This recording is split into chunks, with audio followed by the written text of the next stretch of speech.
Hello everyone, once again welcome back on my YouTube channel. आज हम discuss करेंगे consumer behaviour में concept of perception. ठीक है, परसेप्शन का क्या कॉन्सेप्ट है ये डिस्कस करेंगे और errors in perception. Students, exam के पॉइंट ऑफ व्यू से ये क्वेश्चन बहुत ज़्यादा इंपॉर्टेंट है। काफ़ी टाइम ये क्वेश्चन रिपीट हुआ है, तो आप इस क्वेश्चन को, इस टॉपिक को बहुत अच्छे से प्रिपेयर कर लीजिए ताकि एग्ज़ाम में आप इस क्वेश्चन को बहुत अच्छे से प्रिपेयर अटैम्प्ट करें और अच्छे से बहुत सारे मार्क्स आप स्कोर कर पाएँ। ठीक है, so let's start. What is the concept of perception. Perception तो वैसे आपने ओबी में भी पढ़ा है, ठीक है, इसको हम सीबी में भी पढ़ रहे हैं। यहाँ पे हम बात कर रहे हैं कंज्यूमर बिहेवियर एंड परसेप्शन। तो पहले कॉन्सेप्ट क्लियर कर लेते हैं, फिर इसको हम कंज्यूमर बिहेवियर के साथ कनेक्ट करते हुए एक्सप्लेन करेंगे। Perception Perception is an intellectual process to transforming sensory stimuli to meaningful information. Means to say, in the environment there are number of stimuli. ठीक है, अब ये क्या है, एनवायरनमेंट है। आप किसी भी ऑर्गेनाइजेशन में काम कर रहे हो, ठीक है, अब वो ऑर्गेनाइजेशन में जो भी कुछ हो रहा है वो आपके एनवायरनमेंट में हो रहा है। ठीक है, पूरा एनवायरनमेंट, जैसे working employees are working together, production is going on, employees are working in the office, अलग अलग सब different departments, different employees are working in different task they are doing. तो ये सारी चीज़ें क्या है, एनवायरनमेंट है, और एनवायरनमेंट में जो भी कुछ हो रहा है वो आपके लिए क्या है, stimuli. Now you are receiving stimuli. आप क्या कर रहे हो, with the help of sensory organs, means to say your eyes, your ear, your nose, your skin. ठीक है, जो भी आपके सेंसरी ऑर्गन्स हैं उनके थ्रू आप क्या कर रहे हो, एनवायरनमेंट में से स्टिमुलाई को रिसीव कर रहे हो। ठीक है, suppose something is going on in the production department, with the help of your eye you are perceiving.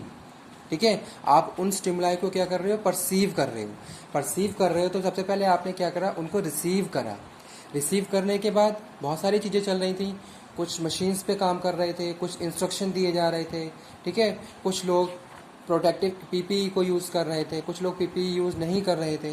ठीक है, तो इस तरीके से आपने क्या करा, उन स्टिमुलाई को पहले तो रिसीव करा। रिसीव करने के बाद फिर आपने क्या करा, उनको ऑर्गेनाइज करा in your own statements, in your own words. Organise करने के बाद आपने क्या करा, उनको इंटरप्रिटेट, यानी कि with the help of your mentally efforts, आपने वहाँ पे अपने मेंटल प्रोसेस को स्टिमुलेट करते हुए क्या करा, उन चीज़ों पे थिंकिंग करी। ठीक है, एनालिसिस करी, और तब जाके फाइनली आपने उनको एक मीनिंगफुल स्टेटमेंट या एनवायरनमेंट दिया। तो that is your perception for that environment. तो वो आपका क्या है, परसेप्शन है उस एनवायरनमेंट के लिए। ठीक है, तो वो यहाँ पे हम बात कर रहे हैं, perception is an intellectual process to transforming sensory stimuli to meaning information. It is the process of interpreting something that we see or hear in our mind, and we it later to judge and give a verdict and situation, person, group, etc.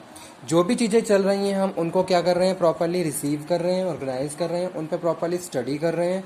जैसे suppose मैंने कुछ सुना, अब मैंने कुछ सुना तो मैंने, ऐसा नहीं है कि मैं क्या कर रहा हूँ, मैं दूसरों की बातों में आके एक स्टेटमेंट दे रहा हूँ, नहीं। मैंने पहले उसको सुना, सुनने के बाद मैंने पूरी इवैल्यूएशन करी, इवैल्यूएशन करने के बाद मैंने क्या करा, उसको एक मीनिंगफुल एनवायरनमेंट, एक स्टेटमेंट दिया कि हाँ दिस इज़ गोइंग ऑन। तो ये मेरा परसेप्शन है उस एनवायरनमेंट के लिए। ठीक है, तो वो यहाँ पे मैं बात कर रहा हूँ, it is the process of interpreting something that we see और हेयर। जो भी हम देख रहे हैं, जो भी हम सुन रहे हैं, उसको हम इंटरप्रेट कर रहे हैं, ठीक है, अपने ही माइंड में, और उसको एक मीनिंग दे रहे हैं, that is our perception. Which observing other in our day-to-day life, people to commit errors to due family perceptual process and make to wrong decisions। ठीक है, अब यहाँ पे हम बात कर रहे हैं परसेप्शन की। परसेप्शन, आपका परसेप्शन राइट भी हो सकता है, रॉन्ग भी हो सकता है। It is depend on your sense efforts and your sensory organs, कि आप कितना पॉजिटिवली एनवायरनमेंट को परसीव कर पा रहे हो।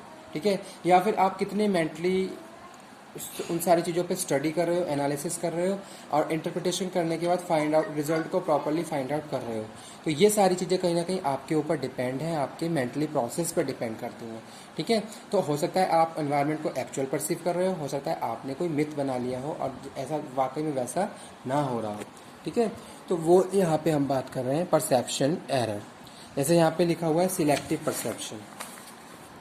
सिलेक्टिव परसेप्शन में बात कर रहा हूँ किसकी? It is a tendency to observe people selectively and accordingly interpret based on their interest, background and experience and attitude. जैसे मुझे लग रहा है, मैं I am a production manager, I am seeing opportunity, I am seeing everything in the मैं हर चीज़ में ये सोच रहा हूँ कि हाँ किस तरीके से अपनी प्रोडक्शन एफिशिएंसी को बढ़ा सकता हूँ। कोई भी टास्क मैं असाइन कर रहा हूँ तो हर चीज़ में मेरी ये कोशिश हो रही है कि मैं कम समय में ज़्यादा से ज़्यादा जनरेट, ज़्यादा से ज़्यादा प्रोड्यूस कर पाऊँ। अब ज़रूरी नहीं है कि मेरे जो एम्प्लॉयज़ हैं, जो मेरे प्रोडक्शन टीम है, मेरा सुपरवाइज़र है या फिर मेरे जो वर्कर्स हैं वो भी इसी इंटेंशन से काम कर रहे हैं, ठीक है। लेकिन मेरा सिलेक्टिव परसेप्शन, अगर मेरा परसेप्शन इस तरीके से काम कर रहा है तो हो सकता है ये मेरा क्या हो, एररफुल परसेप्शन हो, ठीक है। तो वही एग्जांपल यहाँ पे लिखा हुआ है, production manager is always likely to identify the need to strength and the production system. Marketing manager will focus on marketing research and sale promotion and activities, ठीक है। तो इस तरीके के जो परसेप्शन होते हैं उन्हें सिलेक्टिव परसेप्शन कहते हैं, जहाँ हमने क्या करा, अपने इंटरेस्ट के अकॉर्डिंग परसेप्शन को बना लिया। इट डजेंट मैटर कि वैसा वाकई में है या नहीं है, लेकिन मुझे ऐसा लग रहा है कि हाँ, मैं अगर मुझे ये सारी चीज़ें दिख रही हैं, जैसे सेल्स मैनेजर क्या चाहता है कि ऐसे ही कुछ टेक्निक्स जिससे कंटिन्यू सेल्स बढ़ती रहे। अब ज़रूरी नहीं है कि आपकी सेल्स फोर्स भी ऐसा ही सोच रही हो सकता है वहाँ पे जो लोग काम कर रहे हैं बस खाली वो ये सोच रहे हो हमारा एक दिन का टास्क पूरा हो, बाकी हम अपने घर पे जाएं, आराम से रहें। डजेंट मैटर कि सेल इंक्रीज़ हो रही है, मार्केट में डिमांड आ रही है, नहीं आ रही है, ठीक है। तो इस तरीके से जो परसेप्शन होते हैं हम उन्हें सिलेक्टिव परसेप्शन बोलते हैं। नेक्स्ट वन क्या है, projection. It is a tendency to assign own personal attributes to other, ठीक है। For instance a manager who is corrupt will tend to project that it all are also corrupt like him, ठीक है। तो वो यहाँ पे मैं बात कर रहा हूँ प्रोजेक्शन की। जैसे मुझे लग रहा है मेरी ये टेंडेंसी है, ठीक है। अब मैं ये सोच रहा हूँ जैसी मेरी टेंडेंसी है वैसे ही सबकी टेंडेंसी है। अगर मैं करप्ट हूँ तो मुझे सारे लोग ही करप्ट ही दिखाई दे रहे हैं। तो इस तरीके से परसेप्शन को हम प्रोजेक्शन कहते हैं। यहाँ पे सिलेक्टिव परसेप्शन में बात कर रहा हूँ कि मैंने एक बात खाली ये सिलेक्ट कर लिया कि हाँ ऐसा होना है, ठीक है। यहाँ मेरा अपना परसेप्शन नहीं है ऐसा, बस जैसे सपोज मैं प्रोडक्शन मैनेजर हूँ तो मैं उस हिसाब से सोच रहा हूँ कि हाँ हमें अपने प्रोडक्शन एफिशिएंसी को बढ़ाना है, ठीक है। लेकिन मेरा इंटरेस्ट नहीं है ये कि हाँ वाकई में मैं इससे, मेरा जो पर्सनल इंटरेस्ट भी ऐसा है, मैं बस खाली ये कह रहा हूँ कि हाँ अगर मैं इस पोजीशन को ऑक्यूपाई किए हूँ तो मुझे इस तरीके से काम करना है। लेकिन जो प्रोजेक्शन में अपने इंटरेस्ट के अकॉर्डिंग काम कर रहे हैं कि भाई मैं बहुत ज़्यादा ऑनेस्ट हूँ तो मुझे लग रहा है कि सारे ही लोग ऑनेस्ट हैं। तो इस तरीके के परसेप्शन को हम प्रोजेक्शन परसेप्शन बोलते हैं। नेक्स्ट में बात कर रहा हूँ stereotype. It is a tendency to जज people based on perception of the group, ठीक है। ग्रुप के अकॉर्डिंग हम क्या कर लेते हैं, किसी इंडिविजुअल को परसीव कर लेते हैं विच ही बिलोंग। जैसे कोई ग्रुप है, कोई बहुत ज़्यादा ऑनेस्ट है, अब उसमें जो लोग हैं मुझे लग रहा है सारे ही ऑनेस्ट है, but it is not possible कि सारे ही ऑनेस्ट हों। लेकिन मेरा क्या हुआ, ये स्टीरियोटाइप परसेप्शन हुआ, ठीक है। मुझे एक फैमिली में सारे लोग बहुत ज़्यादा डिसिप्लिन में लग रहे हैं, लेकिन ज़रूरी नहीं है वाकई वैसे हैं। अगर दो लोग ऐसे हैं ज़रूरी नहीं सारे लोग ही ऐसे हैं। तो ये इस तरीके से परसेप्शन को हम स्टीरियोटाइप परसेप्शन बोलते हैं। हैलो इफेक्ट में मैंने क्या करा, it is tendency to draw general overcome impression about individual based on single striking challenges. मैंने किसी एक पर्सनैलिटी के स्टेट्स यहाँ पे मैंने क्या करा, उसकी सारी चीज़ों को जज कर लिया।